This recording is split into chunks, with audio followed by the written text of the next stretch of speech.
This was the plane that was considered Britain's identity in World War II. The Supermarine Spitfire was an excellent fighter plane, which was called by the pilots due to its speed and agility, and was called a machine to win the war for the public. But in reality, this plane was the victim of a very big problem. The problem was that the engine of the plane stopped working at that moment when it was doing a dogfight with German pilots, especially when it was driven downwards. On the other hand, there was no such problem in the Messerschmitt 109 fighter plane of the German Luftwaffe. For this reason, German pilots often dominated British pilots during the war. Britain won the Battle of Britain with great difficulty, and its biggest reason was this problem of the engine of the Spitfire. If Britain wants a clear victory in the rest of the World War II, then it was very important for them to solve this strange problem of the Spitfire. They tried their best, even the big engineering firms also tried, but no one could solve this problem of the Spitfire. Finally, a solution was found, and that too by a person from whom no one expected a woman, Beatrice Schilling. What did this woman do with the Spitfire that today she is responsible for winning World War II from the Allies is considered to be? Viewers, this problem of Rolls-Royce Merlin engine of Spitfire first came to light in 1938. At that time, this problem was not considered so big because before World War II, pilots did not dive much.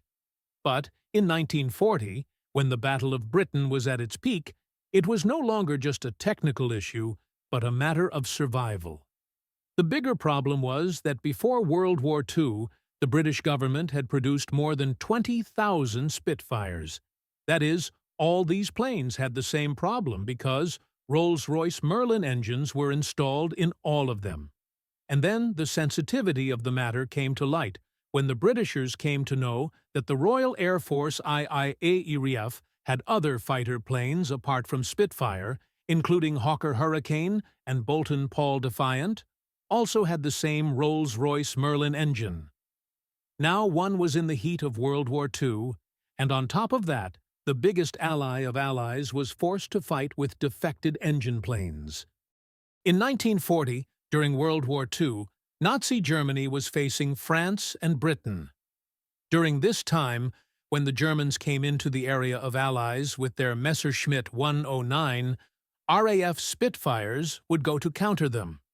To avoid each other's bullets, pilots used advanced maneuvers such as diving immediately or lifting the plane up immediately. This was a very common thing in World War II. Planes could fight for hours by doing such maneuvers. Sometimes they dived down to evade enemy gunfire, and sometimes they immediately nosed up and targeted another plane and fired. Now imagine if someone's engine stops during this dogfight of life and death. What will she go through? Fortunately, in the Battle of Britain, British pilots had home court advantage, meaning their fuel supply was close and they could fight for hours. On the other hand, German pilots had to cross the English Channel first, then fight, and then they had to return to their base for refueling. This was a disadvantage for German pilots. Perhaps that is why they could not compete with defected Spitfires. The Battle of Britain is over, but World War II is still left. This strange problem especially occurred in the Spitfire when they used to nosedive. When a plane starts falling rapidly in free fall downward, then anything which is not firmly fixed, such as the running blood in the pilot's body and the fuel in the carburetor of the engine, gravity, i.e., Earth's gravity, does not work on it, and it goes upwards instead of going downwards. Unfortunately, the fuel outlet in the carburetor of the Rolls-Royce Merlin engine's carburetor was downwards, so when the plane used to nosedive rapidly, the fuel present in the carburetor used to go upwards, i.e., away from the outlet. During this time, the engine did not get fuel, due to which either the engine of the plane would stop or start jerking until it gets straight back. To solve this problem, the best minds of the world were tasked with it, including Rolls-Royce's Cyril Lufsee and Royal Aircraft Establishment's A.D. Fisher. Both found very clever technical solutions, but both failed. On the contrary, due to the solutions of both, a new problem also arose in the plane. It was necessary to have in-depth knowledge of the engine to understand this problem.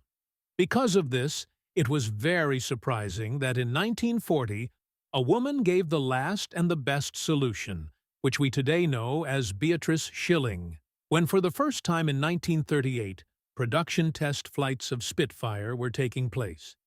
At the same time, a woman named Beatrice Schilling rebuilt and tested her favorite machine again, a 490cc Norton motorcycle. She was the same bike on which she became the fastest woman to ride a motorcycle on the Brooklands racetrack. Schilling was an amazing racer, but an even better engineer. She had a passion for motorcycles since childhood. Around 1919, when Beatrice was only 10 years old, she saw that her sisters go on cycle trips, and she always lags behind. That is why she decided that she would save money to buy a motorcycle. As soon as she turned 14, she achieved her goal by buying a two-stroke Royal Enfield. Gradually, she started solving her bike problems herself, and before she knew it, she was capable of dismantling and assembling the bike again. As soon as she turned 15, she decided that engineering would be her real career. But the problem was that it was still the period of 1924, and at that time, the society did not even imagine making girls engineers. With the help of the Women's Engineering Society, in October 1929, Beatrice took admission in the Department of Electrical Engineering at the Victoria University of Manchester, where no girl had taken admission before today. Later, she got the opportunity to take classes in thermodynamics and mechanical engineering, which was her real interest. She was an engineer, but also a woman racing with men on the Brooklyn track. And this could only happen because she had made some such changes to the carburetor of her 490cc Norton motorcycle, due to which its pickup was increased more than ever. Schilling didn't even realize it at the time, but this ability of hers was going to solve the biggest problem of Spitfire and Hurricane fighters during World War II. Before World War II, Beatrice Schilling had already spent 3 years working at the Royal Aircraft Establishment. Initially, her job was only to write technical documentation. However, after several promotions, by November 1939, she had reached the position of technical officer, where she was responsible for the research and development of carburetors. When Rolls-Royce engineers failed to solve the problem with the Spitfire, Schilling sought permission from the authorities to fix the issue. At first, people underestimated her simply because she was a woman. But, to everyone's surprise, Schilling not only solved the problem within a few days, but also left the authorities laughing at themselves for not seeing such a simple solution earlier. So, what exactly did she do? Schilling designed a small brass restrictor with a hole of a specific diameter, which, when fitted into the carburetor, significantly fixed the issue. The biggest advantage of this solution was that the brass plate could be installed while the aircraft was stationary, meaning it wasn't time-consuming. The next major challenge was to travel to different bases and install this device in Spitfires. To accomplish this, Schilling used her Norton motorcycle and personally traveled to various bases, installing the solution in Spitfire and Hurricane fighters. Schilling's solution was so successful that it became known as Miss Schilling's Orifice. This small plate didn't completely eliminate the problem for pilots, but it significantly improved the situation. Later, Schilling designed an entirely new carburetor for the Rolls-Royce Merlin engine, permanently solving the issue. After winning World War II, pilots credited Schilling's ingenuity for their success. Ultimately, she was honored with the Order of the British Empire, OBE, for her contributions. Instead of leaving engineering after the war, Schilling continued working on new and advanced military projects. By the 1950s, her work had expanded into fields such as rocketry, ramjets, and guided weapons. In 1955, she was appointed as the Senior Principal Scientific Officer at the Royal Aircraft Establishment. Beatrice Schilling was not just a mechanic or an engineer. She was an extraordinary character who paved the way for women in engineering. Even today, it is widely acknowledged that if Schilling had not been there during World War II, the world might not look the way it does today. I hope you enjoy the video.